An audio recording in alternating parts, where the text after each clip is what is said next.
वातावरण पाहायला मिळतं आणि आज आपण पाहू शकतो या संपूर्ण निवडणुकीमध्ये अजितदादांनी केलेल्या कामांचा मुद्दा सातत्याने राष्ट्रवादीकडून पुढे करण्यात आला होता। ज्या पद्धतीने बारामतीमध्ये जी विकास कामं झालेली आहेत ती अर्थातच अजित पवारांच्या प्रयत्नांमुळे आणि त्यामुळे ही निवडणूक तितकीच महत्त्वाची होती।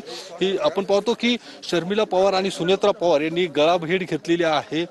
श्रीनिवास पवार देखील काही वेळापूर्वीच या मतदान केंद्रावरती पोहोचले होते आणि त्यांनी देखील आता भेट घेऊन या मतदान केंद्रावरती निघालेले आहेत।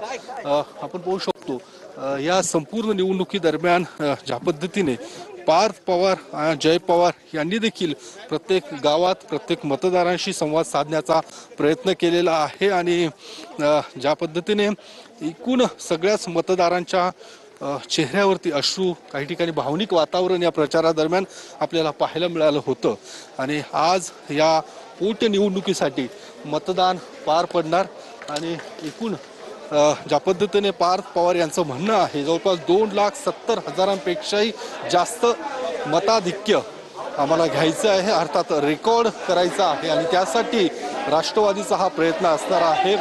एकूण जे उमेदवार आहेत ते 23 उमेदवार या निवडणुकीच्या रिंगणात उतरलेले आहेत आणि ज्यामध्ये प्रमुख अर्थात सुनेत्रा पवार या प्रमुख उमेदवार आहेत आणि इतर जे अपक्ष उमेदवार आहेत ज्यामध्ये अभिजित बिचुकले आहे, करुणा मुंडे आणि इतर जवळपास 23 उमेदवार या निवडणुकीच्या रिंगणात आहेत। ही निवडणूक अतिशय प्रतिष्ठेची निश्चित मात्र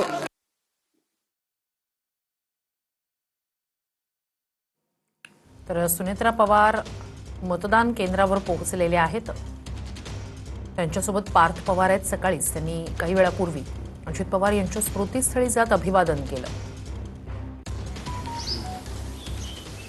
साहेब माझ्यासोबत नाहीत हे मला आयुष्यभर माझ्या हृदयामध्ये राहील, कारण की आता मला ज्या मताची प्रतीक्षा आहे, आज मला नगररावरी पाथर्डीची जनता साहेबांच्या रूपाने मतदान करणार आहे। पण आज जे मत मला लागत होतं म्हणजे माझ्या वडिलांचं, हे मत म्हणजे माझ्यासाठी फार महत्त्वाचं होतं।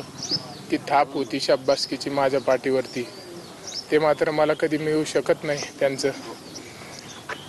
पण आज या जनतेच्या रूपाने मी आज प्रत्येकाच्या हृदयामध्ये साहेबांना पाहतोय।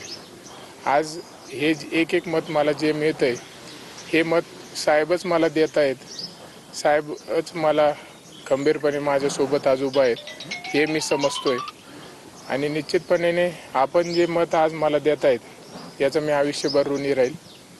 अनेक प्रसंग आयुष्यामध्ये येतील, अनेक निवडणुका येतील, पण मी ही निवडणूक मात्र माझ्या आयुष्यात शेवटच्या श्वासापर्यंत कधीच विसरू शकणार नाही, कारण की ही निवडणूक अतिशय वेगळी आहे। वडिलांच्या जागेवर आहे माझ्या।